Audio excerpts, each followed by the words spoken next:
Véritable bras droit du chef d'entreprise, l'expert comptable maîtrise de nombreux sujets relatifs à la création et à la gestion d'une entreprise. Même si il n'est pas obligatoire dans les sociétés, celui-ci peut éviter de faire bien des erreurs. Alors, comment bien le choisir? Quelles sont ses missions? Les explications dans ce journal.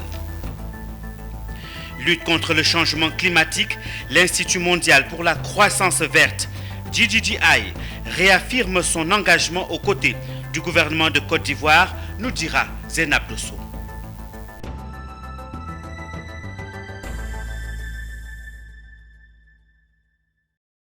Merci d'honorer ce rendez-vous de l'actualité sur Business 24. Madame, Monsieur, bienvenue à tous.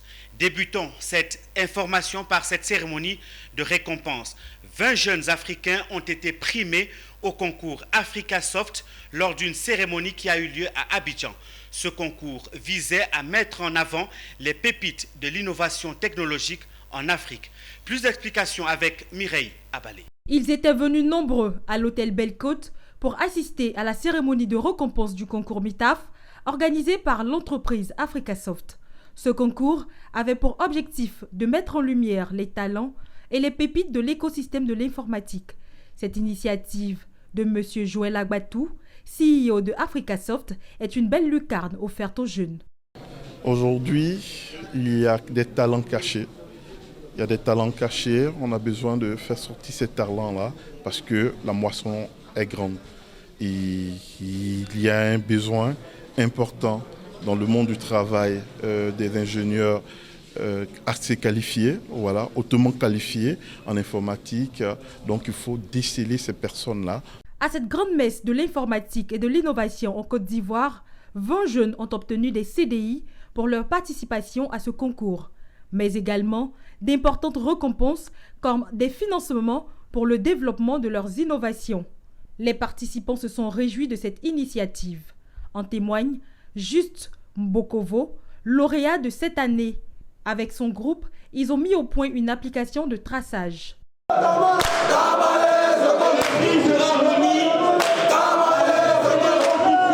Voilà, notre application consiste à créer un passeport numérique pour les équipements que nous avons comme les téléphones, nos voitures, etc. Ça permet d'abord tracer les titres de propriété des applications, d'aider le propriétaire à retrouver son équipement en cas de perte ou bien de vol. Voilà.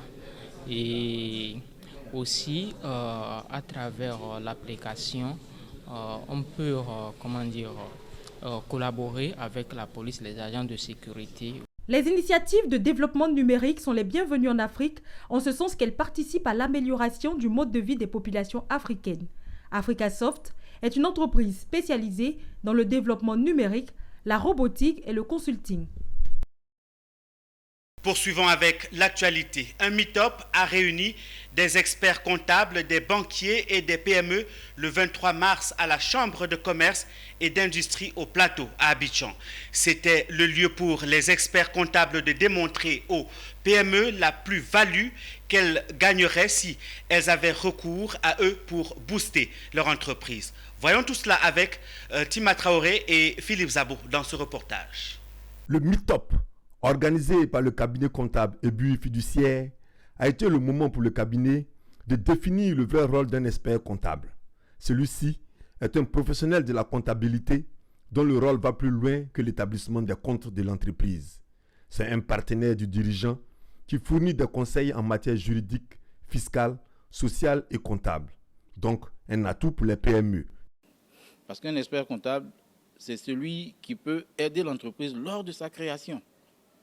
Pour choisir quel type de société il faut créer, quel statut le chef d'entreprise doit avoir, qui va lui permettre de faire ce qu'on appelle un plan d'affaires, ainsi de suite. Donc, donner l'épine dorsale à une entreprise pour qu'elle soit anticipable, pour qu'elle soit visible, c'est l'expert comptable qui peut faire ça.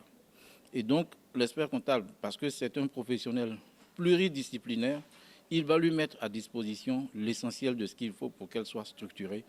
Et puis, l'expert comptable alors va faire un accompagnement pour qu'il puisse aller vers les différents acteurs. Ça peut être les banquiers, ça peut être des capital risqueurs, ça peut être des sociétés de garantie comme le panel qu'on a réuni ce soir. Pour les banquiers et les institutions financières présents à ce meet-up, au-delà de l'adage qui dit qu'on ne prête qu'aux riches, les dossiers financiers des PME sont mal structurés. Lorsque vous voyez une TPME qui, parce qu'elle a eu une certaine évolution, qui pense conquérir tout de suite le marché national en ne planifiant pas sa progression, ça c'est un problème.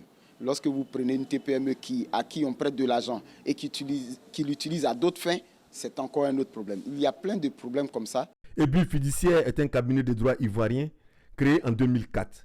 Il a 4 spécialités: l'expertise comptable, l'audit et le commissariat aux comptes, le conseil en gestion et stratégie et le conseil juridique et fiscal.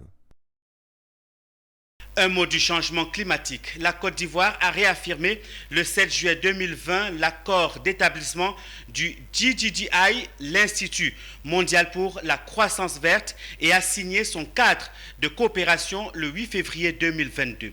C'est dans ce contexte que le directeur général du GGGI, lors de sa mission à Abidjan, a tenu une audience avec le ministre en charge de l'environnement. L'objectif, mobiliser des financements climatiques en vue d'aider le ministère, entre autres, dans le processus de gestion des déchets et de déforestation. Les explications dans ce reportage que nous propose Zénab Dosso et Tima Traoré. La gestion concrète des déchets à travers l'économie circulaire, la déforestation, le passage à la transition verte pour un développement durable. Autant de questions qui préoccupent le ministère ivoirien de l'environnement et du développement durable. Le GGGI, Institut mondial pour la croissance verte, se porte garant auprès des acteurs environnementaux pour répondre à ces préoccupations. Pour ce faire, l'Institut mise sur les stratégies de financement climatique pour catalyser l'investissement et l'innovation qui serviront d'assises à une croissance durable et susciteront de nouvelles possibilités économiques. C'est tout l'intérêt de l'audience tenue par le directeur général de l'Institut mondial pour la croissance verte et sa délégation au ministère de l'Environnement et du Développement durable. Concrètement, pour le Côte d'Ivoire, on va essayer d'avoir un grand projet sur l'electric mobility, le bus électrique, et on croit qu'il y a des investisseurs et peut-être des opportunités pour le faire, le manufacturing, la production ici en Côte d'Ivoire. Depuis 2020, la Côte d'Ivoire fait partie des membres du GGGI et a signé son cadre de coopération le 8 février 2022. Nous avons signé, donc le ministère de l'Environnement et du Développement durable a signé un accord de coopération avec le GGGI en février dernier. Et donc nous sommes dans la phase maintenant de la mise en œuvre des dispositions qui sont contenues donc, dans cet accord. L'Institut mondial pour la croissance verte ou encore Global Green Growth Institute, GGGI, est une organisation intergouvernementale fondée en 2012 et basée à Séoul, capitale de la Corée du Sud, pour accompagner les pays en développement dans la lutte contre les effets du changement climatique et la protection de la croissance verte inclusive. Dans le cadre de l'arrêté interministériel du 27 novembre 2020 relatif à l'étiquetage énergétique sur les lampes, climatiseurs, réfrigérateurs et congélateurs, la Direction générale de l'énergie a tenu un atelier d'examen et de validation des procédures. Une action faite en collaboration avec le projet formation professionnels dans le secteur des énergies renouvelables. Cet atelier a pour but d'adopter la procédure d'étiquetage des appareils électroménagers. Fulgence Canon, Augustin Kra, Mireille Abalé. Le partenariat ivoiro-allemand pour encourager les réformes se porte bien. La Côte d'Ivoire fait partie des premiers pays avec lesquels le ministère fédéral allemand de la coopération économique et du développement a conclu un partenariat en raison des réformes initiées. L'une de ces réformes porte sur le domaine des énergies renouvelables et de l'efficacité énergétique. L'atelier d'examen et de validation des procédures d'étiquetage des équipements électroménagers répond à l'engagement de la Côte d'Ivoire à œuvrer en faveur d'un avenir sobre en carbone en portant des ENR, énergies renouvelables, de son mix électrique d'ici 2030.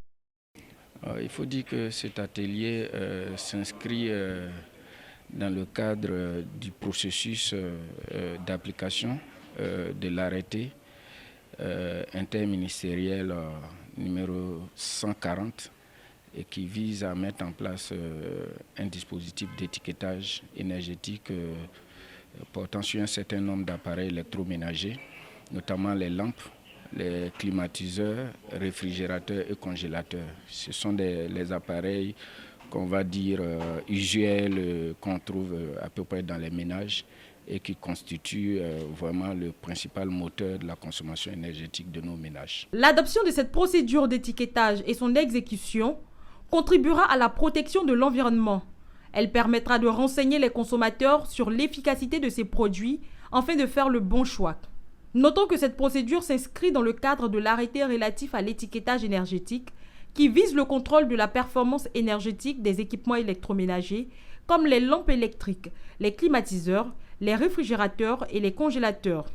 La Côte d'Ivoire a pour ambition de réduire ses émissions de 30,5% d'ici 2030.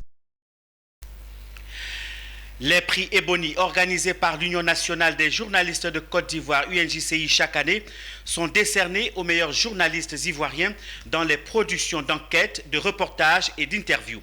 Le lauréat de la précédente édition a reçu les clés de sa villa de 4 pièces le 24 mars 2022 à Bingerville, non loin d'Abidjan. Ami Diarra Souba, Ezekiel Seri nous font le point. Chose promise, chose due. L'UNJCI, l'Union nationale des journalistes de Côte d'Ivoire, a remis symboliquement la clé de la maison du Super Ebony de l'année 2021. D'une valeur globale de 43 millions de francs CFA, la villa du Super Ebony joue la cité Bledja 2, située précisément à Bingerville sur une superficie de 200 mètres carrés. Satisfait de ce partenariat, Jean-Claude Koulibaly s'est réjoui de la promesse tenue par cette structure. À la fois un sentiment de fierté et de joie qui m'anime ce matin en ce qui concerne la remise officielle des clés au Super Ebony. Je pense que cela non seulement crédibilise le concours qu'est le Super Ebony, mais aussi également les partenaires qui nous accompagnent à ce niveau-là, qui est E2JS. Nous pensons que c'est un partenariat gagnant-gagnant, parce que E2JS, en offrant cette coquette villa de 4 pièces d'une valeur de 43 millions de francs CFA, vient de prouver son sérieux. Un lauréat heureux qui exprime sa gratitude.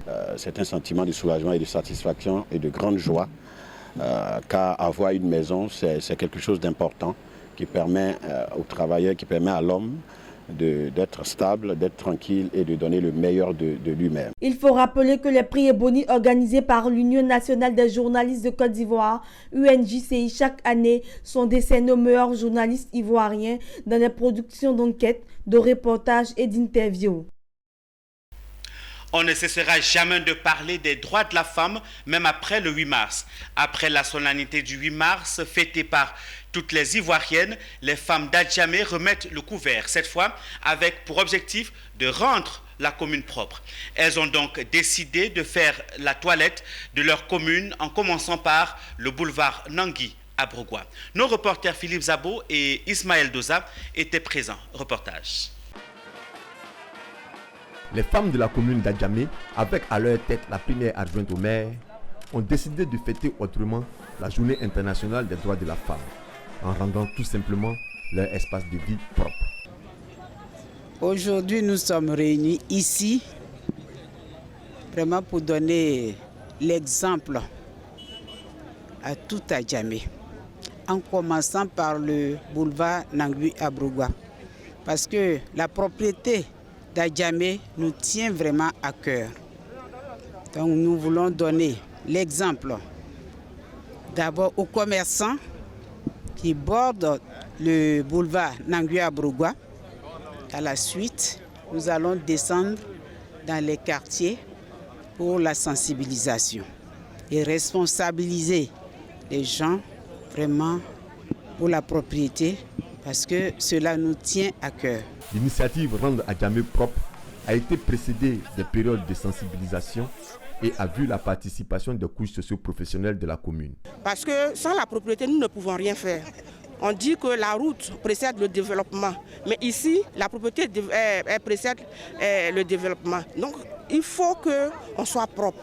Nous tous, nous savons que nos populations sont souvent difficiles. Il y en a qui comprennent, il n'y en a pas. Mais c'est pour ça que la réflexion est pédagogique. On continue, on ne lâche pas prise.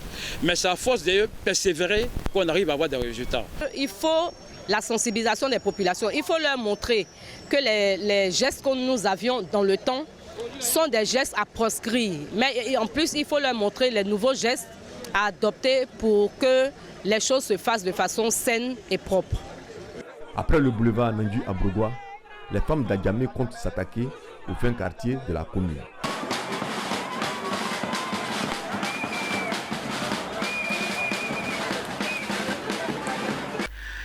Allons à Yamoussoukro pour parler santé. La riposte africaine à la Covid-19 s'organise de plus en plus.